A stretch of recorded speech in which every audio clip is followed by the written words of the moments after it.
Mesdames et messieurs, chers téléspectateurs et internautes de Nord-Bénin TV, bonjour et bienvenue sur votre nouvelle émission Le Grand Tête-à-Tête.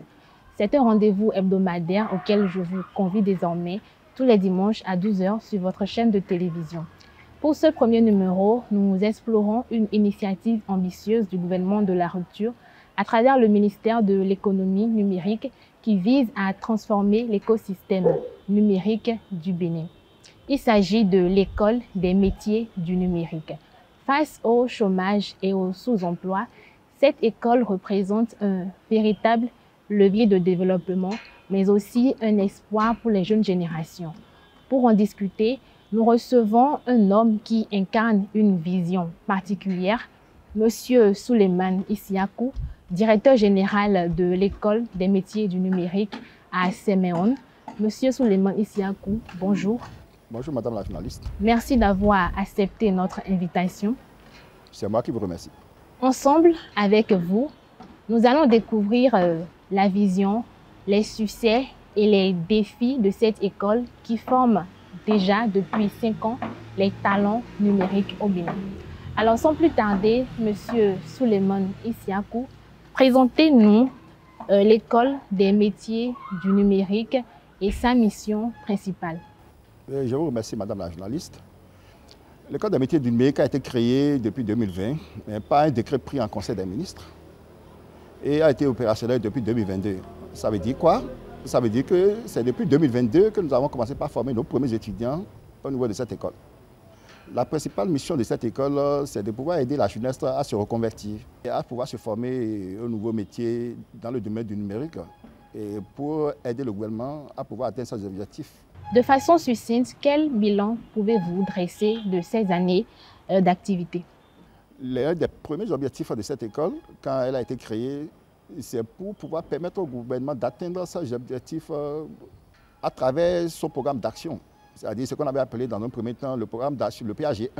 Ça veut dire que le gouvernement a prévu dans son programme de pouvoir digitaliser des services publics. Vous savez qu'à l'heure actuelle, le gouvernement a déjà créé plus de 250 services publics digitaux. On sait que pour que les citoyens puissent bénéficier de ces services, il faut qu'ils aient une bonne connexion à Internet. Ce que le gouvernement a fait, c'est de créer l'école pour pouvoir, dans un premier temps, en créant la filière fibre optique, à savoir la filière que nous appelons technicien d'intervention télécom, pour former le maximum d'étudiants, le maximum de techniciens et qui vont aider le pays, aider le gouvernement à pouvoir donner de l'Internet de haut débit à toute la population béninoise.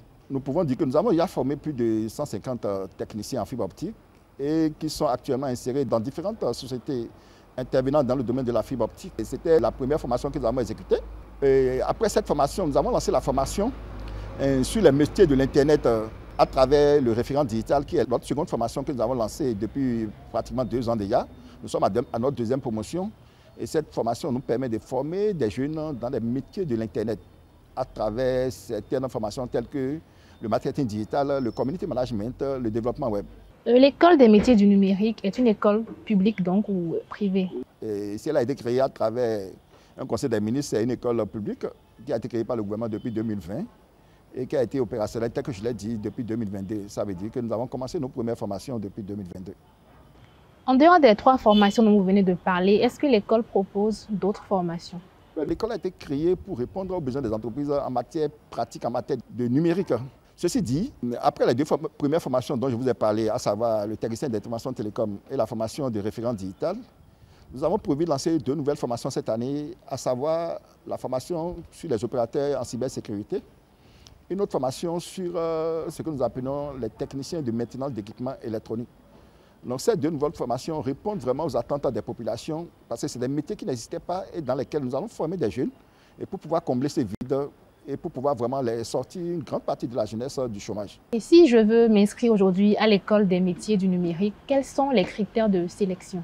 Le premier critère, tous nos étudiants ont au moins le bac. Donc la plupart ont la licence ou le master parce que l'un des objectifs aussi visés par le gouvernement en créant l'école, c'est de pouvoir aider à la reconversion. Avez-vous des programmes spécifiques pour les femmes ou les jeunes issus de milieux défavorisés? Si je peux reprendre autrement votre question, est-ce qu'il y a une discrimination positive pour aider les jeunes filles ou les jeunes femmes à pouvoir s'intégrer? Il faut dire, Le coût est le même pour tout le monde, hein. Il n'y a pas de... Rien n'est prévu pour les jeunes filles. Mais par contre, à travers le ministère du numérique et de la digitalisation, et la ministre fait tout possible pour aider les jeunes filles à pouvoir se faire former en masse parce qu'on sait que c'est un domaine où on ne trouve pas assez de jeunes filles. Ceci dit, cette année, par exemple, nous avons obtenu une bourse d'une agence gouvernementale, en l'occurrence la CIN, pour former 5 jeunes filles au métier d'opérateur cybersécurité. Donc là, la bourse est octroyée, l'appel à candidature a été lancé, les jeunes filles ont été recrutées. Et d'ici la rentrée, je veux dire, d'ici septembre, on aura notre première promotion de jeunes filles, issues de tous les milieux d'ailleurs, pour cette formation en cybersécurité. Quels sont les métiers visés par les formations proposées? Oui, il faut dire le premier débouché, si vous voulez, c'est la fibre optique. Si vous voulez offrir des services publics digitaux aux populations, il faut que cette population puisse avoir de l'Internet de haut débit. Donc c'est pourquoi, je l'ai dit, notre première formation est allée vers la fibre optique. En dehors de ça, nous avons la formation des métiers de l'Internet parce qu'aujourd'hui, Internet est en vogue. Il y a plein de métiers qui sont liés à Internet, le marketing digital, le développement web, il y a le community management, il y a le référencement web. Il y a plein de métiers qui sont liés à Internet. Donc nous avons pour mission de former la jeunesse à embrasser ces nouveaux métiers. En dehors de ça, aujourd'hui, quand on parle d'Internet, quand il y a plus d'Internet, c'est que, n'oubliez pas, il doit y avoir aussi de la cybersécurité parce que si les gens se connectent, ils sont attaqués. Donc nous formons aussi à la cybersécurité pour assurer la sécurité de tout ce qu'ils utilisent à travers nos formations. En dehors de ça, vous n'êtes pas sans savoir qu'aujourd'hui, la plupart des populations utilisent beaucoup d'équipements électroniques. Mais le constat est qu'il n'y a pas de centre de maintenance de ces équipements. Donc, ce qui nous a poussé à initier une nouvelle formation que nous appelons technicien de maintenance d'équipements électroniques, que nous allons démarrer aussi en septembre. Donc, c'est des métiers, c'est des nouveaux métiers et que nous avons initiés et que nous avons déjà démarré, sur lesquels nous avons déjà démarré nos formations et qui permettent vraiment de répondre aux attentes des populations et dans le domaine du numérique. Et c'est bien beau justement, mais est-ce que vous pouvez nous donner des exemples de réussite de vos anciens étudiants par exemple? Notre plus grosse réussite, c'est que tous les techniciens en fibre optique que nous avons formés jusqu'à présent, ils sont insérés à 100%, ils ont tous un boulot, donc il y a une réussite. Qu'est-ce qui nous garantit qu'ils sont vraiment insérés à 100% et qu'ils ont tous un boulot? L'émission que nous sommes en train de faire n'est pas une émission cachée, ils vont suivre si c'est faux, certains vont se prononcer, ils vont dire que c'est faux, c'est plus simple. Comment l'école assure-t-elle le suivi de ces anciens étudiants après leur formation? C'est l'école du numérique, nous avons une base de données de tous nos étudiants. Nous avons leur contact, nous avons leur mail, et même ceux qui sont insérés, ceux qui ne sont pas insérés. Donc le suivi est très facile pour nous parce qu'ils sont tous dans une base de données où le suivi est très facile et très régulier. Concrètement, comment l'école des métiers du numérique contribue à la réduction du chômage et du sous-emploi au Bénin? Est-ce qu'il y a des chiffres déjà ou des statistiques peut-être? Je vous donnerai encore la même réponse que tout à l'heure. Parce que ici, nous arrivons à insérer tous nos étudiants formés, c'est que c'est forcément que ça réduit le taux de chômage. Ceux qui ont les moyens de venir ici ou qui ont le courage de pouvoir franchir le pas et de venir se faire former ici ont au moins une chance de garantir un emploi. Parce que nous avons la chance de travailler avec des partenaires techniques, c'est-à-dire des sociétés de la place qui interviennent dans les domaines dans lesquels nous formons. Et c'est plus facile pour nous parce que tous ces partenaires ont la certitude que nos étudiants sont bien formés. Parce que notre centre de formation dispose des équipements nécessaires qui nous permettent de former des étudiants correctement. Vous voyez. Donc notre approche est plutôt une approche pragmatique. Ici, c'est rien que la pratique, il n'y a pas de cahier de cours. Vous venez, vous touchez le matériel, on vous apprend à maîtriser le métier et vous êtes immédiatement disponible et fonctionnel. Selon vous, quel est l'impact du numérique sur le développement économique du Bénin? L'impact est visible et palpable. Vous savez, le gouvernement a digitalisé plus de 250 services, je ne sais pas le nombre exact à date, d'accord? Pour ne pas citer, je dirais par exemple, on a parlé de l'acte de naissance, vous avez votre CIP, vous avez le casier judiciaire, vous avez votre certificat de nationalité, il y a plein, vous avez l'attestation fiscale, vous avez plein d'autres services que le gouvernement du pays a digitalisés et qui vous permet aujourd'hui, à travers, en restant dans votre bureau, de pouvoir avoir ces documents et qui sont sécurisés, ça veut dire qu'ils sont infalsifiables et qu'on peut authentifier partout. Vous voulez avoir un visa aujourd'hui, quel que soit le pays dans lequel vous êtes, vous pouvez avoir votre visa simplement en allant sur votre téléphone ou sur votre ordinateur. Vous faites une demande de visa, et vous avez votre visa immédiatement. Donc ça, c'est du concret en réalité. C'est des gains sûrs pour le gouvernement parce qu'on peut chiffrer, on peut savoir exactement combien de gens ont demandé un visa à chaque jour. Et combien ça a rapporté pour l'État chaque jour. Avant, il fallait faire des points, il fallait peut-être aller faire des documents. Aujourd'hui, on n'est plus à cette étape. Et l'école des métiers du numérique, quel rôle joue-t-elle dans la transformation digitale du Bénin? Est-ce que les objectifs fixés au départ sont en train d'être atteints?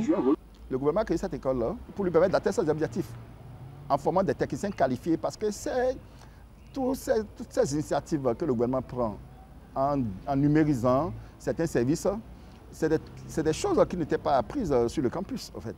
Donc l'école permet au gouvernement d'atteindre ses objectifs en formant des techniciens qui répondent aux attentes, à ces attentes. Ces techniciens sont formés pour ces nouveaux métiers et savent exactement ce qu'il faut faire. Vous savez que pour changer un programme de formation sur le campus, par exemple, ou dans les écoles publiques et universitaires, ça prend du temps. Avec l'école des métiers de numérique, c'est vite fait. On peut modifier un programme, on peut adapter un programme rapidement aux besoins des entreprises. On peut adapter un programme pour former le type d'étudiants qu'on veut, qu'il faut pour répondre à un besoin spécifique. Quel est votre mot de fin pour conclure cet entretien? Ok, mon mot de fin, c'est de remercier votre télé pour l'initiative et profiter de l'occasion pour demander à la jeunesse de s'informer parce que, vous savez, l'école a été créée pour aider la jeunesse à se former autrement, à pouvoir embrasser, à pouvoir faire des formations sur les métiers du futur, sur les métiers qui leur permettraient de pouvoir trouver du boulot immédiatement. Parce que quand nous nous formons ici, la plupart de nos étudiants, avant même la fin de leur formation, ont déjà le boulot qui les attend. D'accord? Mais donc la jeunesse doit s'informer pour pouvoir venir se faire former ici. Est-ce que vous voyez? Donc voilà ce que je voulais dire. Donc d'exhorter la jeunesse à pouvoir s'informer, à pouvoir se connecter sur des trucs utiles. Et au lieu d'aller vers des choses qui ne les arrangent pas, qui ne leur permettent pas d'évoluer dans la vie. Aujourd'hui, notre école est en partenariat avec toutes les sociétés, toutes les entreprises qui interviennent par exemple dans le domaine du numérique, dans le domaine du digital au Bénin ici. Nous avons tous les partenaires, que ce soit étatiques ou privés. Nous avons toutes sortes de partenaires qui nous permettent de pouvoir insérer facilement nos étudiants. Donc ceux qui ont la chance d'être informés sont formés et sont insérés. Donc j'invite vraiment la jeunesse béninoise. Et quelle que soit votre formation initiale, parce qu'ici c'est sans discrimination, quelle que soit votre formation initiale, l'école a pour vocation de vous reconvertir, de vous former dans un métier que vous n'avez même jamais, dont vous n'avez jamais entendu parler même d'ailleurs, et qui à coup sûr va vous procurer un emploi. Chers téléspectateurs et internautes de Nord Bénin TV, c'est déjà la fin de ce grand tête-à-tête. Un grand merci à notre invité, M. Suleiman Isiakou, directeur général de l'École des métiers du numérique à Séméon, pour ses éclairages. Former les jeunes au numérique, c'est miser sur l'avenir et cette école en est la preuve concrète. Merci à vous qui nous avez suivis et un clin d'œil à toute l'équipe technique qui a rendu cette émission possible. On se retrouve très bientôt pour un nouveau grand tête-à-tête. À la prochaine.